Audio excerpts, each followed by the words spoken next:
요나서 3장 1절에서 10절 말씀을 가지고 포기하지 않는 사랑 세 번째 시간으로 성장에 대해서라는 제목으로 하나님 말씀 나누겠습니다.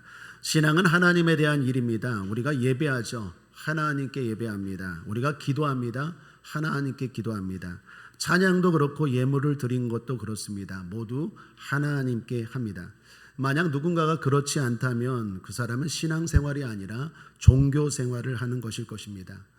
종교생활도 그리 나쁜 건 아닙니다. 도덕적으로 바르게 살게 합니다. 어느 정도 힐링도 되고 위로도 됩니다. 좋은 이야기 듣고 좋게 살겠다고 하는데 뭐가 나쁘겠습니까? 그러나 신앙생활에 비하면 종교생활은 빙산의 일각입니다. 비교가 안 되죠.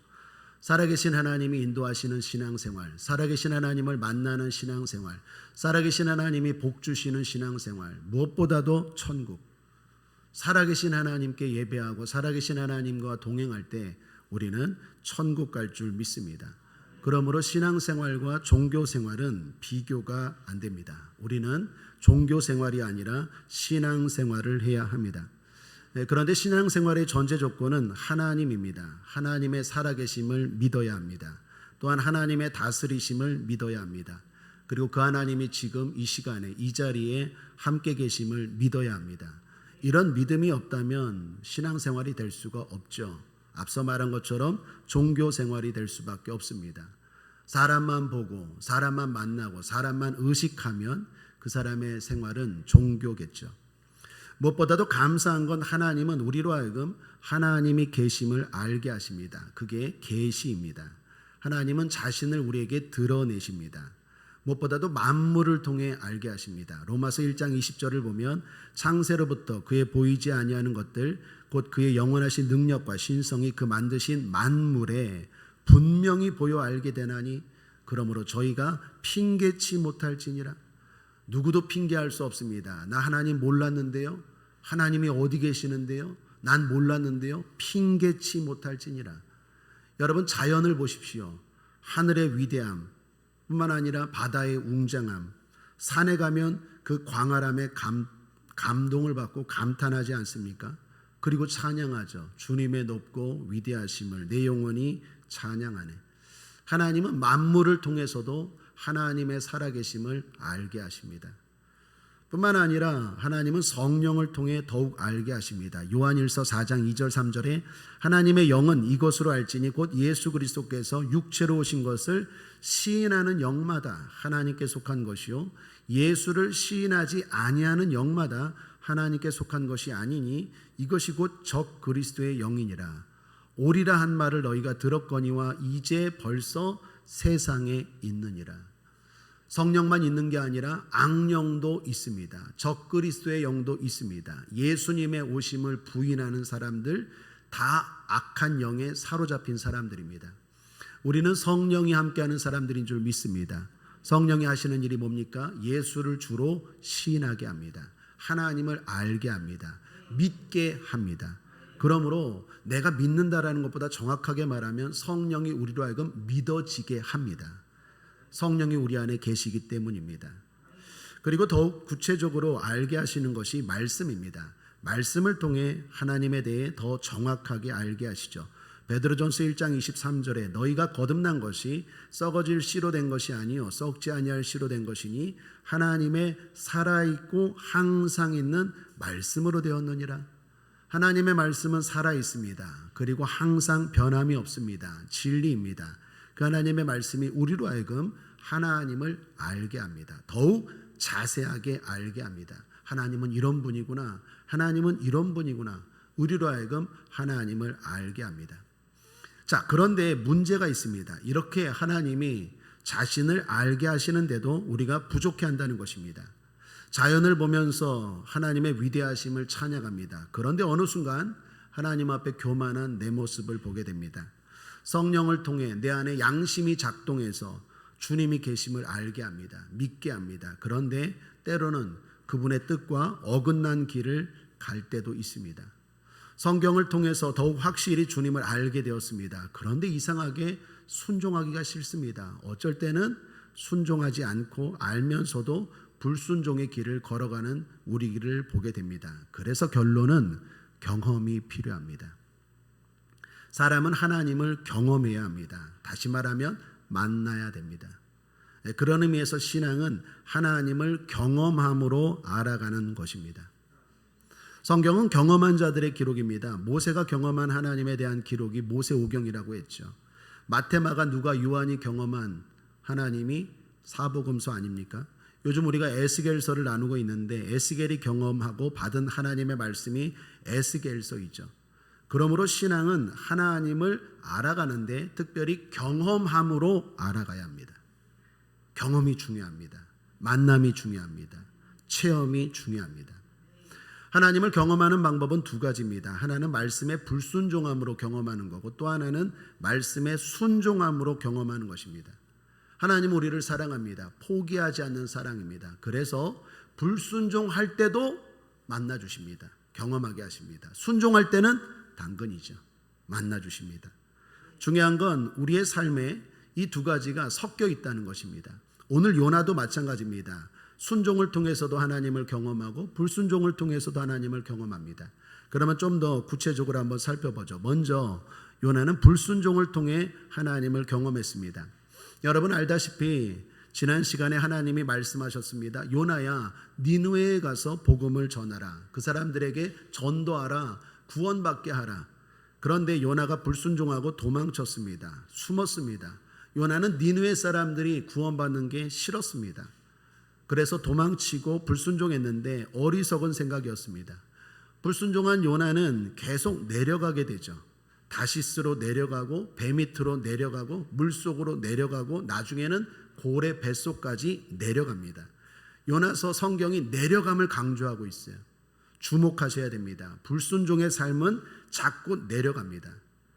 하나님 말씀 불순종하면 점점 계속해서 내 삶이 내려갑니다. 결국 멸망 직전까지 내려가게 됩니다. 거기서 요나는 말씀을 주신 하나님을 경험하죠. 요나가 경험한 하나님은 어떤 하나님일까요? 요나는 무슨 생각을 했을까요? 아마도 이런 깨달음을 얻었을 것입니다. 아, 하나님은 불순종하면 선지자까지도 내려가게 하시는구나. 선지자까지도 멸망 직전에 가게 하시는구나. 여러분 요나는 선지자 아닙니까? 그런데도 하나님은 불순종한 그를 내려가게 하십니다. 그러므로 우리도 조심해야 됩니다. 잘못된 선민의식에 빠지면 안 됩니다. 이건 진리입니다. 순종이 축복입니다. 순종할 때 하나님은 축복하십니다. 하나님 앞에 계급장 없습니다. 특권의식 없습니다. 하나님 공평하십니다. 이에 대해서 주님은 가족까지 언급하십니다. 마가복음 3장 33절 35절에 대답하시되 누가 내 모친이며 동생들이냐 하시고 둘러 앉은 자들을 둘러보시며 가라사대 내 모친과 내 동생들을 보라. 누구든지 하나님의 뜻대로 하는 자는 내 형제요 자매요 모친이니라. 예수님은 육신의 어머니와 가족을 무시한 게 아니라 말씀 순종이 얼마나 중요한지를 강조하십니다. 순종하는 자는 축복이라는 거예요. 누구도 특권의식, 특혜 없다라는 거예요. 하나님은 공평하신 줄 믿습니다. 그렇게 요나는 내려가는 멸망 직전에 기도했습니다. 우리 지난 시간에 요나서 2장이 요나의 전체 기도, 회개 아닙니까? 서원까지 하고 부르짖기까지 했죠. 간절히 하나님께 기도했습니다. 그때 모든 것이 일순간에 바뀌었습니다. 육지로 다시 회복이 되었습니다. 요나는 멸망 직전에 건지신 하나님을 경험했습니다. 이때 요나가 무슨 생각을 했을까요? 아, 하나님은 불가능이 없으시구나. 부르짖기만 하면 멸망 직전이라도 내가 안 된다고 하는 그 순간에도 하나님을 간절히 찾기만 하면 하나님은 모든 걸 한순간에 바꿀 수 있는 분이구나. 요나는 경험했습니다. 하나님을 체험했습니다. 사랑하는 여러분, 우리도 그렇습니다. 여러분 축복합니다. 아무리 늦었다는 순간일지라도 간절히 주님을 찾으시기를 주님의 이름으로 축복합니다. 전에 있던 교회에서의 일입니다. 말기암 환자가 있었습니다. 원로 목사님께 상담을 받았습니다. 원로 목사님이 기도원에 가서 7일 금식하고 간절히 기도하라고 권면드렸습니다. 이분이 순종하고 간절히 기도원에 가서 기도했습니다. 예배 시간에 기도했습니다. 기도굴에 들어가서 예배가 없을 땐 또 간절히 기도했습니다. 그리고 7일이 지나고 내려왔는데 진짜 치료받았습니다. 7일 전에 상담받으러 온 모습을 제가 분명히 비서실에서 봤는데 7일 후에 건강한 모습으로 온 그 사람을 제가 지금도 잊지 못합니다. 부르짖으면 하나님은 어떤 상황에서도 다시 건져주시는 줄 믿습니다. 그분 지금 목회자가 되어서 전도사로 사역까지 하고 있습니다. 대기업 임원으로서 소위 세상에 잘 나가던 성도님이 계셨습니다. 그런데 여성 편력이 심했습니다. 이 여성 저 여성 늘 만나는 여성들이 바뀌었습니다. 그러다가 한 여성과 결혼했습니다. 소위 집안 좋고 인물 좋고 스펙 좋은 여성과 결혼했습니다. 그런데 결혼한 지 1년도 안 되어서 파탄이 났습니다. 헤어지게 되었습니다. 얼마가 안 되었는데 다시 또 다른 여성과 결혼했습니다. 그런데 또 얼마 안 가 이혼 직전까지 가게 되었습니다. 어머니 권사님이 데리고 교회에 왔습니다. 거의 끌다시피 해서 그 아들을 데리고 교회에 왔습니다. 그리고 제게 상담을 했습니다.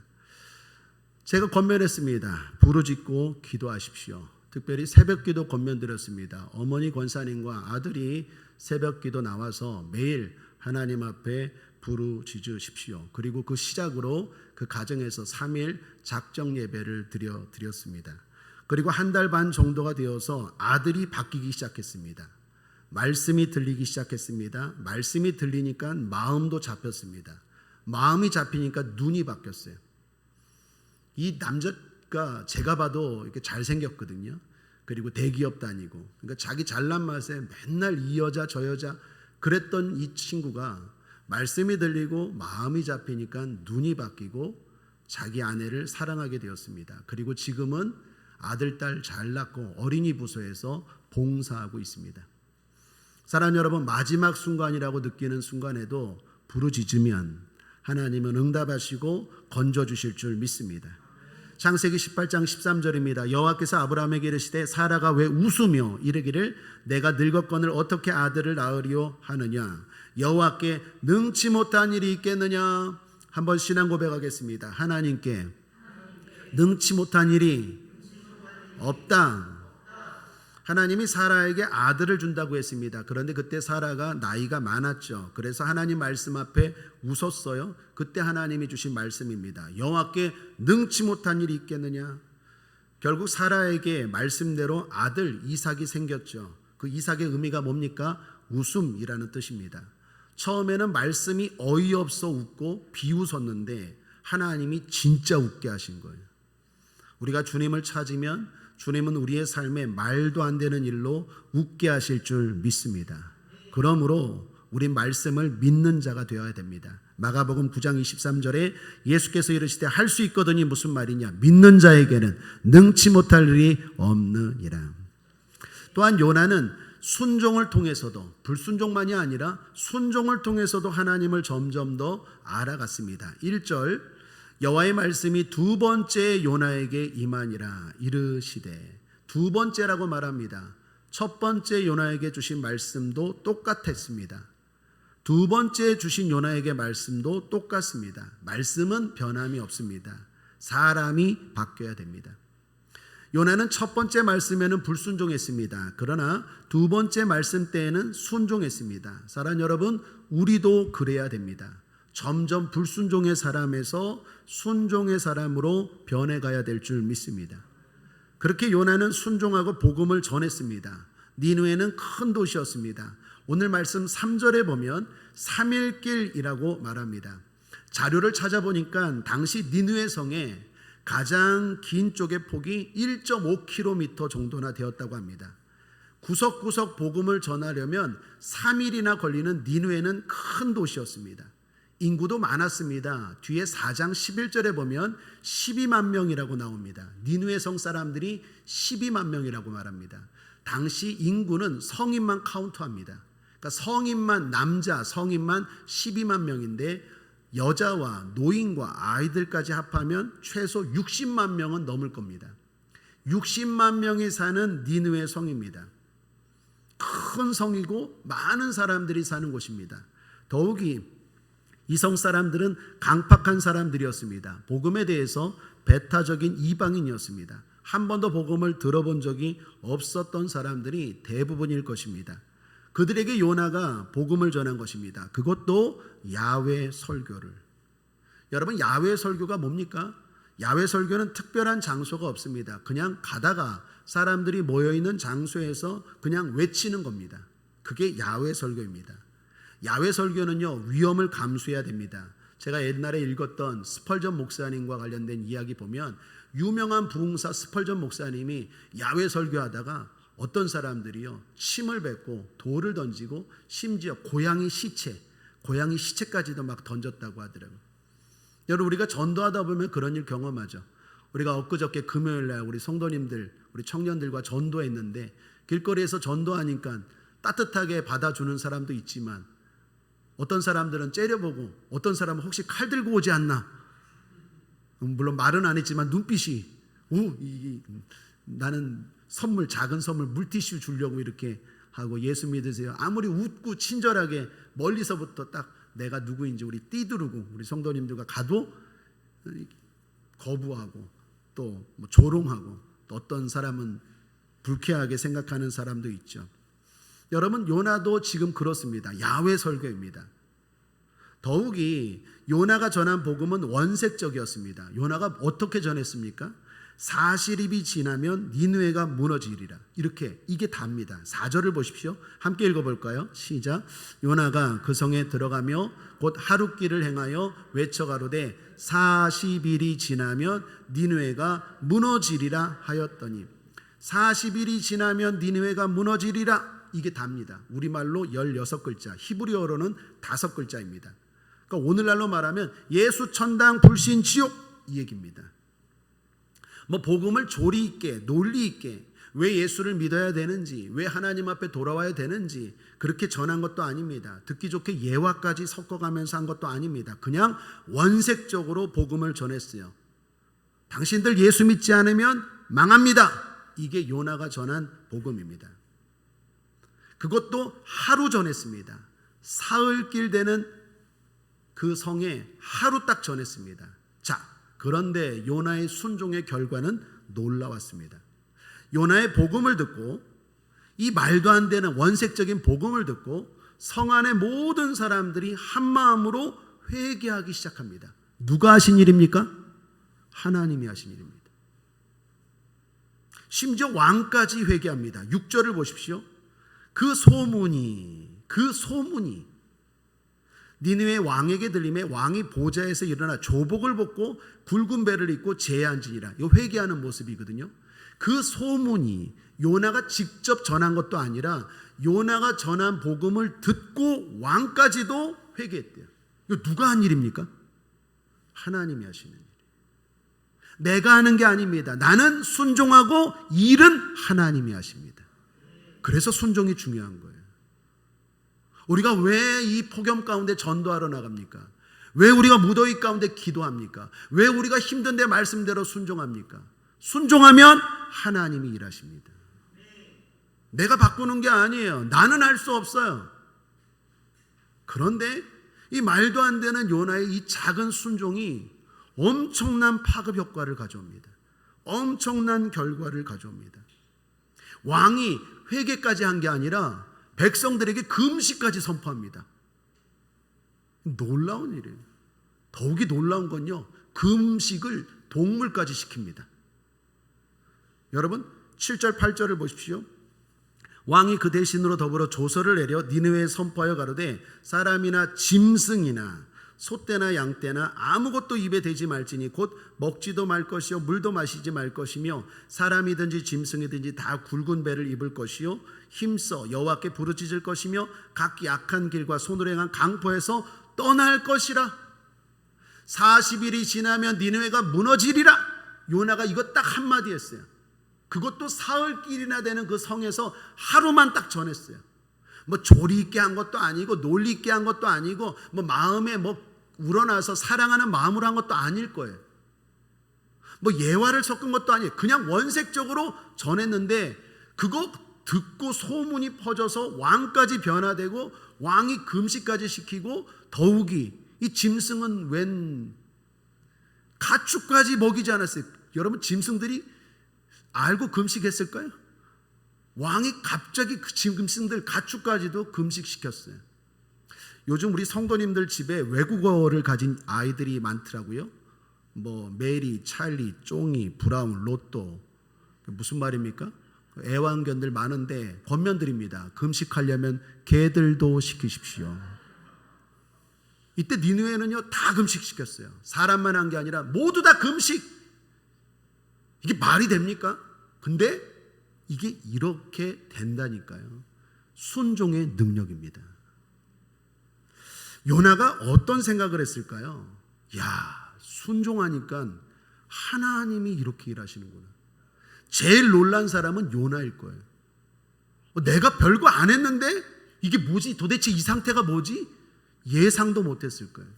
이게 하나님의 역사입니다. 그렇습니다. 사랑하는 여러분, 세상은 하나님을 경험하길 원합니다. 세상 사람들이 진짜 궁금해하는 게 뭘까요? 진리의 유무가 아닙니다. 성경이 이론적으로 맞다 틀리다 여기에 관심 있는 사람 거의 별로 없어요.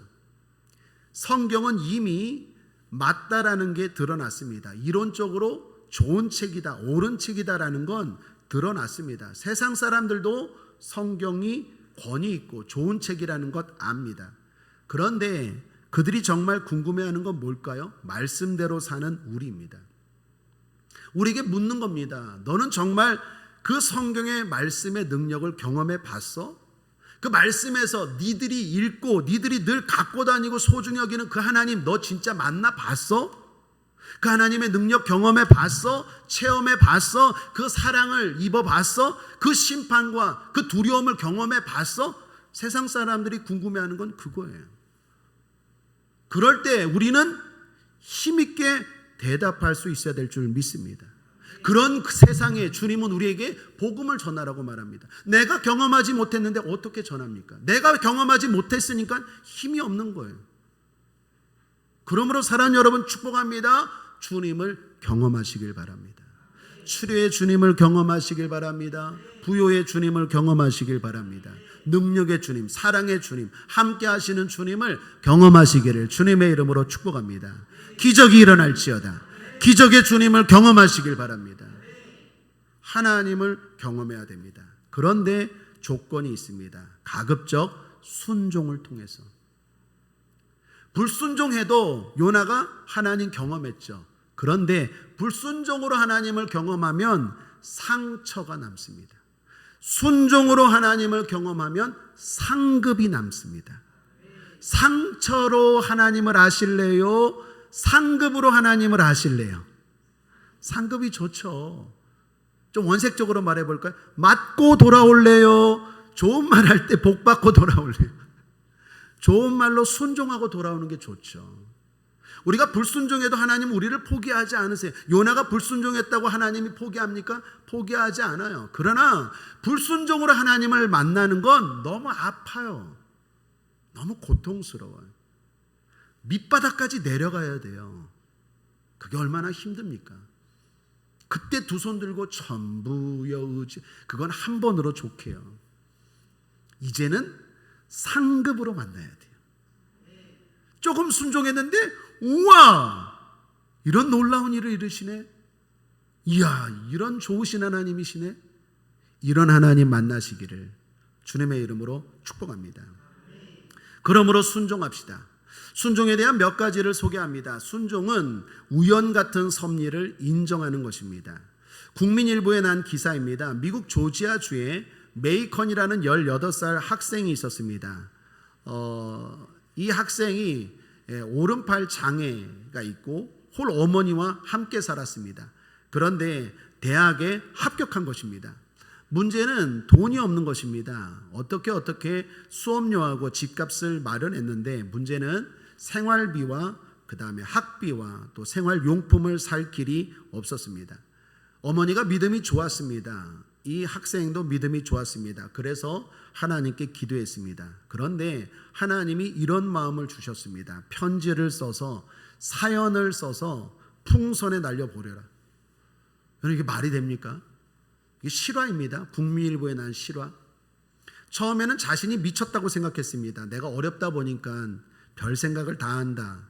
기도하다 보니까 별 생각을 다 한다 생각했어요. 그런데 기도할 때마다 하나님의 음성이 들려오는 거예요. 마음에 선명하게 다가왔어요. 사연을 써서 풍선에 매달아서 날려버려라. 결국 순종하고 편지를 썼습니다. 그리고 그 풍선에 달아서 3개의 헬륨 풍선에 달아서 하늘로 날렸습니다. 마지막에는 자신의 이름과 전화번호도 적었습니다. 그런데 이게 날고 날아서 15마일 약 24km 떨어진 조지아 주의 어떤 교회 목사님 집에 떨어졌대요. 목사님 집에 떨어졌대. 목사님이 나와봤더니 웬 풍선이 있어요? 이게 뭔가 하고 풍선에 뭐가 달렸어요? 봤더니 편지예요. 읽어봤더니 18살인데 장애가 있는데 홀어머니와 함께 열심히 공부해서 좋은 대학교 입학했는데 어찌어찌해서 이렇게 마련했는데 돈이 부족한 거예요. 그 사연을 듣고 목사님이 성도님들과 공유를 해서 이 학생에게 전화를 하고 이 어머니에게 전화를 해서 학비와 생활용품을 대줬다라는 거예요. 실화입니다. 더 놀라운 건 그 다음입니다. 우연 같은 일이지만 우연으로 여기지 않고 하나님의 응답으로 여기고 그 다음부터 이 친구는 어떻게 해요? 하나님이 주시는 마음 순종하고 순종하니까 우연 같은 일들이 계속해서 일어나더라는 것입니다. 사랑하는 여러분, 똑같은 일이 일어나도 이게 우연이지 또는 하나님의 섭리이지 둘 중에 선택은 자유입니다. 생각은 자유입니다. 그러나 차이는 분명합니다. 우연이라고 생각하면 우연 같은 일은 잘 일어나지 않습니다. 그러나 하나님의 섭리라 생각하면 우연 같은 하나님의 일들이 우리 삶에 자주 일어날 줄 믿습니다.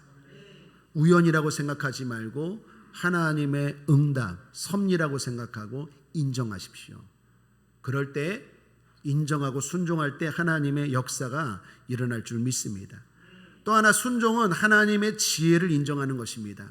하나님은 우리보다 더 지혜로우십니다. 한번 따라하겠습니다. 하나님은 나보다 더 똑똑하십니다. 꼬마 이야기입니다. 동네 이발소 아저씨가 한 꼬마를 바보라고 놀렸습니다. 이유는 게임 때문이었습니다. 1,000원짜리하고 5,000원짜리를 놓고 꼬마에게 말합니다. 뭐 가질래? 그런데 꼬마가 1,000원을 꼭 선택하는 거예요. 그래서 아저씨가 재밌잖아요. 그러니까 너 일로 와봐라. 꼬마 1,000원, 5,000원 가질래? 꼬마가 할 때마다 1,000원을 가져. 한 번은 어떤 학생이 꼬마에게 물었습니다. 야, 너는 내가 볼 때 그렇게 어리석지 않은데 왜 꼭 5,000원이 아니라 1,000원을 택하니? 그랬더니 꼬마가 말합니다. 5,000원 선택하면 끝나잖아요. 1,000원 택했더니 2달 동안 아저씨가 부르던데요. 벌써 6만 원 벌었어요. 여러분, 누가 더 현명합니까?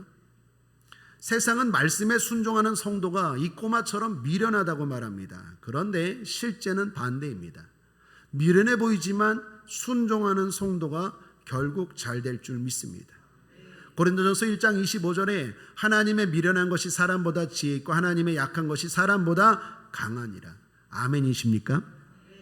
두 의대생이 병원 복도를 걸어갔습니다. 아주 똑똑하고 뛰어난 학생들이었습니다. 고등학교에서 전교 1등을 하고 의대를 들어갔습니다. 의대에 들어가서도 거의 1등을 놓치지 않는 친구들이었습니다. 그런 두 학생이 어떤 한 남자를 보았습니다. 병원 복도 저 끝에서 몹시 고통스러운 표정을 하면서 허리를 숙이고 엉거주춤하며 걸어오는 것입니다. 그때 한 의대생이 말합니다. 저런 자세로 오는 걸 보니까 분명 류마티스 관절염이야. 그랬더니 옆에 친구 의대생이 말합니다. 아니야, 저건 디스크야. 저 사람은 디스크에 걸려서 이렇게 엉거주춤하고 고통스러워 이렇게 오는 거야. 두 의대생이 서로 실갱이를 했습니다. 아니야, 류마티스 관절염이야. 아니야, 디스크야. 근데 그렇게 다투고 있는데 그 아픈 사람이 이렇게 왔어요. 그리고 선생님들께 묻습니다. 의대생 가운 입었으니까 선생님, 제가 너무 급한데 화장실이 어디예요? 그러더니 여러분, 무슨 얘기입니까? 사람의 지혜의 연약함을 풍자한 유머입니다. 사람은 되게 똑똑한 것 같지만 그렇지 않고 어리석다라는 것입니다. 이사야서 55장 8절 9절입니다. 여호와의 말씀에 내 생각은 너희 생각과 다르며 내 길은 너희 길과 달라서 하늘이 땅보다 높음같이 내 길은 너희 길보다 높으며 내 생각은 너희 생각보다 높으니라. 믿습니까? 인정합니까? 하나님이 더 똑똑하시다는 생각으로 순종합시다. 또 하나, 순종은 말씀 앞에 순수한 믿음으로 반응하는 것입니다. 말씀에 순종하면 기적이 일어납니다. 기적의 값이라 불리우는 유명한 실화입니다. 이것도 실화입니다. 테스라는 8살 된 소녀의 남동생이 뇌종양에 걸렸습니다. 그런데 치료비가 부족했답니다. 소녀가 동생을 위해 기도했습니다. 그러던 중 우연히 부모님 하시는 이야기를 들었어요. 남동생이 앤드류였는데 앤드류는 기적이 아니면 살릴 수 없어. 기적이 아니면 살릴 수 없어. 누나인 테스가 기적만이 동생을 살릴 수 있다는 걸 알게 되었어요. 그래서 저금통에 돈을 가지고 집 근처 약국을 찾아갔답니다. 그리고 약사분에게 말합니다. 내 동생 앤드류가 너무 아픈데 선생님, 아빠가 그러시는데 기적만이 동생을 살릴 수 있대요. 그래서 기적을 사러 왔어요. 기적 좀 주세요. 여러분, 약사분이 얼마나 난처할까요? 이를 어쩌나 우리에게는 기적을 팔지 않는데, 그러니까 소녀가 울면서 말합니다. 이 돈으로 충분치 않으면 제가 더 돈을 가져올게요. 기적이 얼마예요? 기적 좀 주세요.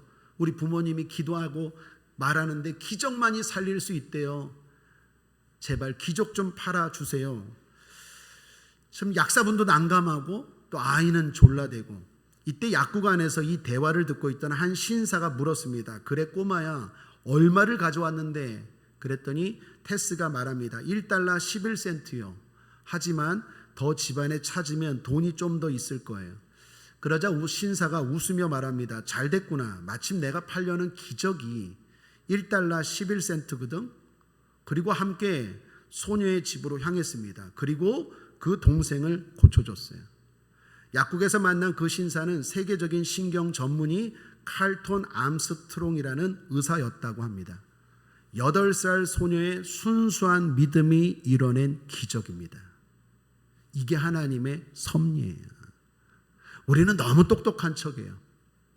순종하면 생각지 못한 만남, 생각지 못한 일들을 통하여 하나님은 기적을 베풀어 주실 줄 믿습니다. 순수해야 됩니다. 무지와 순수는 비슷해 보입니다.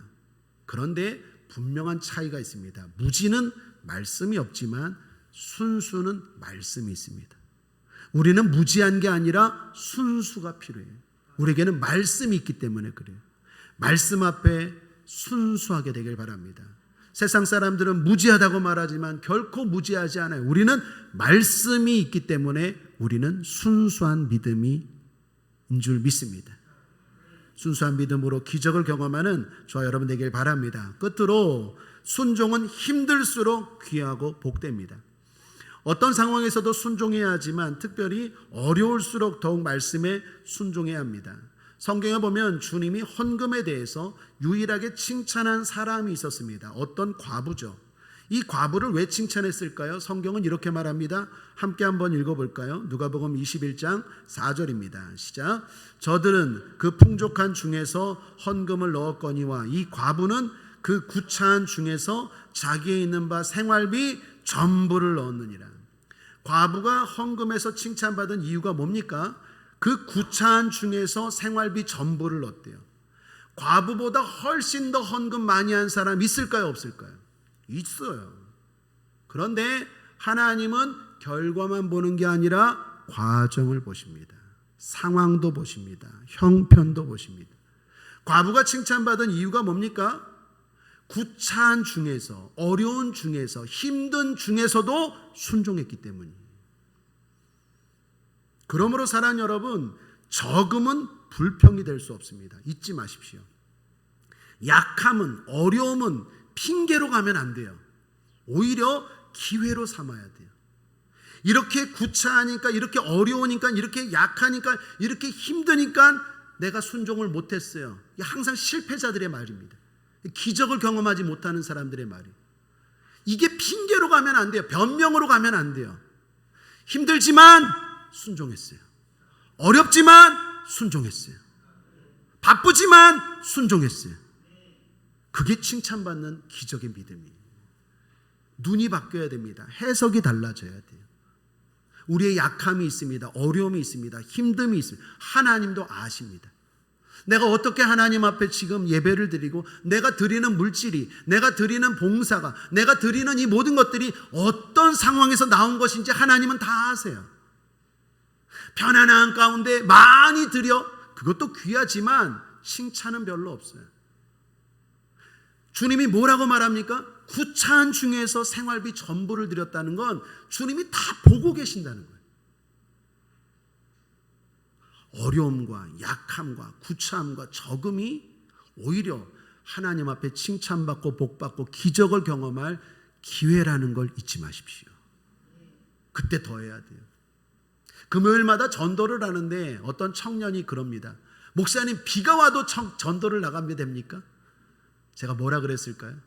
오히려 더 나가야지. 오히려 더 나가야지. 비가 오는데요, 사람들이 비 오면은 전도 싫어하는데요, 우리는 사람이 아니라 하나님께 칭찬받으려고 하는 거지. 생각을 바꿔야 돼.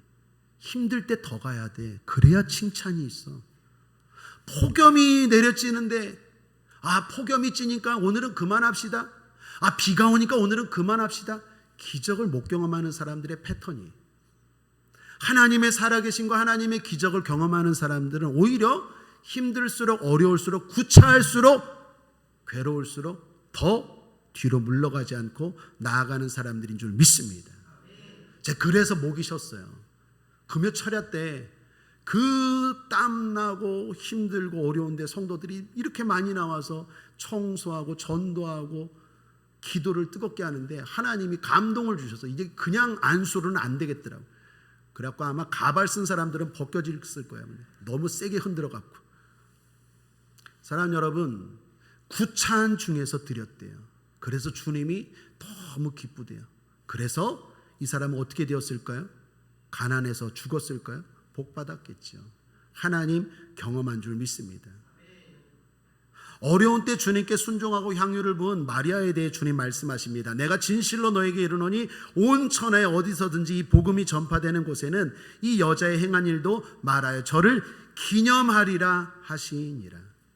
한순간 어려울 때의 순종이 영생, 평생의 축복을 좌우할 수 있습니다. 그러므로 사랑하는 여러분, 권면합니다. 우리 모두 순종합시다. 순종을 통해 주님을 알아갑시다. 요즘처럼 자기중심적이고 이기적인 시대에 순종이라는 말은 고리타분하게 느껴질 수도 있을 것입니다. 첨단 스마트 과학 시대에 순종은 진부하고 어리석은 소리처럼 들릴지도 모릅니다. 자기 이익을 쫓아서 실리적으로 사는 사람들이 대세인 시대에 순종은 거부감마저 들 수도 있을 것입니다. 그러나 절대로 그렇지 않습니다. 하나님 말씀 앞에 순종하는 것만이 우리가 살 길인 줄 믿습니다. 기독교는 순종의 종교입니다. 성경은 예수님의 생애에 대해서 별 언급이 없습니다. 단지 누가복음에서 30년간의 생애를 한 구절로 이렇게 요약합니다. 누가복음 2장 51절에 예수께서 함께 내려가서 나사렛에 이르러 순종하며 받드시더라. 예수님의 30년의 삶은 한마디로 순종하여 받드는 삶이었습니다. 순종의 예수님의 삶이 3년의 구원자의 삶을, 기적을 이루었다라는 것입니다. 기독교의 상징은 십자가입니다. 십자가는 순종으로 구원의 길을 여신 예수님을 보여줍니다. 순종으로 구원자가 되시고 순종으로 지극히 높으심 받으신 예수님을 보여줍니다. 그러면 여러분, 십자가 볼 때마다 순종을 생각하시길 바랍니다. 순종은 십자가입니다. 십자가는 플러스입니다. 순종은 마이너스가 아니라 내 삶의 플러스입니다. 십자가를 볼 때마다 내 삶의 플러스를 생각하고 순종할 수 있는, 죽기까지 순종하신 예수님을 따라 순종할 수 있는 저와 여러분 되기를 주님의 이름으로 축원합니다. 말씀을 정리합니다. 신앙은 살아계신 하나님을 알아가는 것입니다. 굳건한 신앙은 살아계신 하나님을 경험함으로 알아가는 것입니다. 포기하지 않는 하나님은 불순종할지라도 우리를 만나주십니다. 그러나 복된 신앙은 순종함으로 점점 더 주님을 경험하는 것입니다. 삶 속에서 일어나는 우연 같은 섭리와 하나님의 지혜가 나보다 더 뛰어남을 인정하고 말씀 앞에 무지할 정도로 순수하게 반응할 때 오늘도 하나님은 놀랍도록 만나 주실 것입니다. 힘들고 어려운 상황에서 순종할 때 하나님은 더욱 귀하게 여기시고 복을 주실 줄 믿습니다. 기독교의 상징은 십자가의 순종입니다. 죽기까지 순종하신 예수님은 누구보다 존귀하게 되었습니다. 그러므로 우리도 순종합시다. 순종의 빈도와 순종의 지경을 넓혀가는 저와 여러분 되기를 주님의 이름으로 축복합니다. 예수 승님. 기도하겠습니다. 좋으신 하나님 아버지, 순종을 통하여 살아계신 하나님, 좋으신 하나님을 더욱더 깊이 알아가는 우리가 되게 하여 주시옵소서. 감사드리며 예수님의 이름으로 축복하고 기도했습니다. 아멘.